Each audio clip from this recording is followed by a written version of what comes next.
કેમ છો મિત્રો? સારાંશમાં આપનું સ્વાગત છે. ચાલો શરૂ કરીએ. એક સમયની વાત હતી.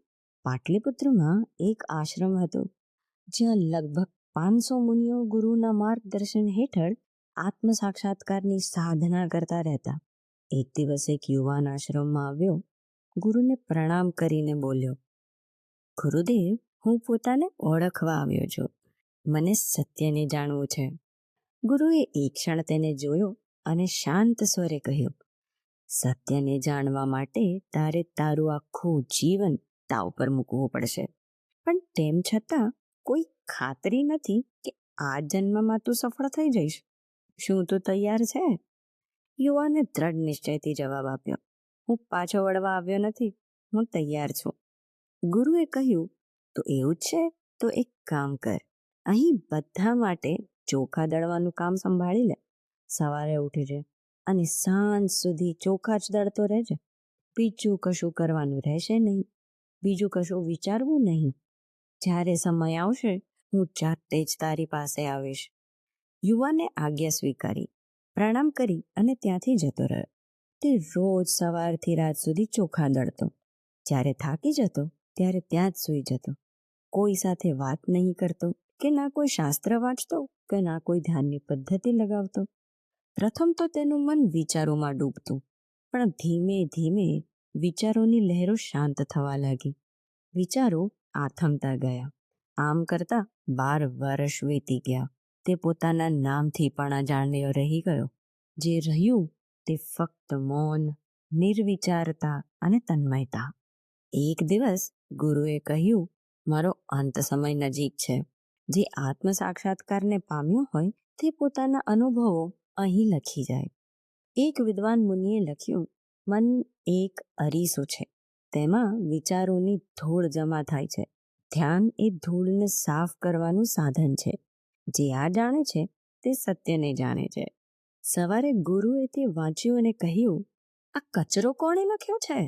આ શબ્દો જ્ઞાનના નથી, ફક્ત પુસ્તકોના છે. આ ચર્ચા આખા આશ્રમમાં ફેલાઈ ગઈ. તે સમયે 2 સાધુઓ આ ઘટનાની ચર્ચા કરતા તે ચોખા દળતા સાધુ પાસેથી પસાર થઈ રહ્યા હતા. તેમની વાત સાંભળી તે હળવેથી હસ્યો. તો બંનેએ તેને પૂછ્યું, તું શા માટે હસે છે? કારણ કે બધા સાધુઓ માટે તો તે ફક્ત ચોખા દળનારો હતો, કોઈ જ્ઞાની મુનિ તો નહીં. ત્યારે જ તે બોલ્યો, ગુરુ સાચું કહે છે, એ શબ્દોનું કોઈ મૂલ્ય નથી. બંને સાધુઓએ પૂછ્યું, તો તું શું આનાથી કંઈ સારું લખી શકે છે? તો ચોખા દળનારાએ જવાબ આપ્યો, હું તો નિરક્ષર છું, લખી નથી શકતો. પરંતુ જો તમે લખો તો હું કહી જરૂર શકું છું.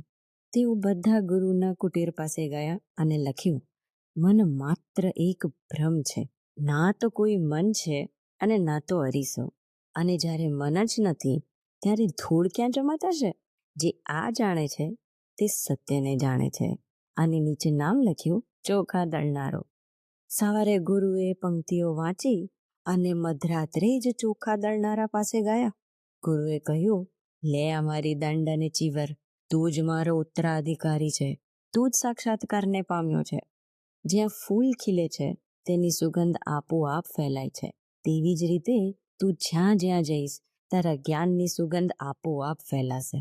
મૌન સ્મિત સાથે તે મુનિ રાત્રે જ આશ્રમ છોડીને નીકળી ગયો. ધ્યાન માત્ર આંખો બંધ કરીને બેસવાથી નથી થતું. તે તો કોઈ પણ કાર્યમાં થઈ શકે છે. જો તમે તેમાં સંપૂર્ણ રીતે લીન થઈ જાઓ તો ત્યારે આ જ કામ સાધના બની જાય છે. અને ત્યારે જ વિચારો શાંત થવા લાગે છે. ત્યારે મન પણ શાંત થઈ જાય છે.